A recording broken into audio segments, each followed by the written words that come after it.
आत्मीय शिक्षक बंधू आणि भगिनींनो नमस्कार। मी माझ्या शैक्षणिक यूट्यूब चॅनलमध्ये आपल्या सर्वांचं सहर्ष स्वागत करतो।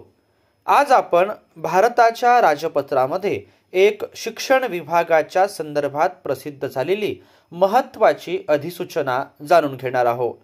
अर्थात ही अधिसूचना कोणत्या विषयाच्या संदर्भात आहे आणि त्या अनुषंगाने केंद्र सरकारने नेमका कोणता निर्णय घेतलेला आहे हा आजच्या आपल्या या व्हिडिओचा विषय आहे। अशाच प्रकारच्या विविध शैक्षणिक बातम्या जाणून घेण्यासाठी माझ्या या यूट्यूब चॅनलला लाईक करा, सबस्क्राइब करा आणि शेअर करा अशी नम्र विनंती मी आपल्याला या व्हिडिओच्या माध्यमातून करतो आहे। केंद्र सरकार निःशुल्क और अनिवार्य बाल शिक्षा का अधिकार अधिनियम 2009 की धारा 38 के उपधारा 2 के खंड द्वारा प्रदत्त शक्तियों का प्रयोग करते हुए निःशुल्क और अनिवार्य बाल शिक्षा का अधिकार अधिनियम 2010 का और संशोधन करने के लिए निम्नलिखित नियम बनाती है। अर्थात इन नियमों का संक्षिप्त नाम निःशुल्क और अनिवार्य बाल शिक्षा का अधिकार संशोधन नियम 2024 है। यह सरकारी राजपत्र में उनके प्रकाशन की तारीख को लागू होंगे। निःशुल्क और अनिवार्य बाल शिक्षा का अधिकार नियम 2010 में भाग 5 के पश्चात निम्नलिखित भाग अंतस्थापित किया जाएगा।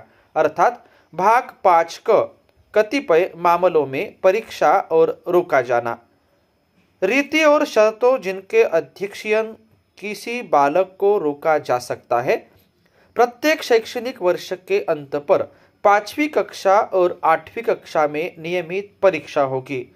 उपनियम 1 के निर्दिष्ट नियमित परीक्षा के संचालन के पश्चात यदि कोई बालक समय समय पर यथा अधिसूचित प्रोन्नति मानदंड को पूरा करने में असफल रहता है तो उसे परिणाम घोषित होने की तारीख से 2 मास की अवधि के भीतर पुनः परीक्षा के लिए अतिरिक्त अनुदेश तथा अवसर दिया जाएगा।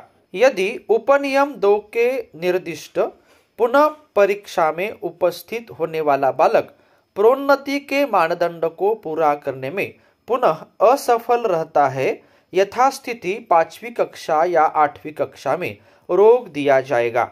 बालक को रोके रखने के दौरान कक्षा शिक्षक बालक के साथ साथ यदि आवश्यक हो तो बालक के माता पिता का भी मार्गदर्शन करेगा तथा निर्धारण के विभिन्न चरणों पर अधिगम के अंतरालों की पहचान करने के पश्चात विश्वसनीय इनपुट प्रदान करेगा। स्कूल का प्रमुख बालकों की सूची बनाएगा जो रोके गए हैं तथा ऐसे बालकों को विश्वसनीय इनपुट के लिए प्रदान किए गए उपबंधों तथा पहचाने गए अधिगम के अंतरालों के संबंध में उनकी प्रगति पर व्यक्तिगत रूप से मॉनिटर करेगा। बालक के समग्र विकास को पाने के लिए परीक्षा और पुनः परीक्षा सक्षमता आधारित परीक्षाएं होंगी तथा न कि याद करने और प्रक्रियात्मक कौशल्य पर आधारित होगी। किसी भी बालक को तब तक किसी स्कूल से नहीं निकाला जाएगा जब तक वह प्रारंभिक शिक्षा पूरी नहीं कर लेता। माननीय श्री अनिल कुमार सिंघल अपर सचिव यांच्या माध्यमातून आलेलं हे महत्त्वाचं राजपत्र आहे। इयत्ता 5वी आणि इयत्ता 8वीच्या संदर्भात या राजपत्रामध्ये परीक्षेच्या अनुषंगाने काही महत्त्वाच्या सूचना दिलेल्या आहे। शिक्षक आणि मुख्याध्यापकांचं या सगळ्या वर्गांसाठी नेमकं कोणतं काम राहणार आहे त्याचाही उल्लेख या राजपत्रामध्ये प्रामुख्याने आलेला आहे। सदर राजपत्र आपण जाणून घेतल्याबद्दल आपल्या सर्वांचेच मनापासून धन्यवाद।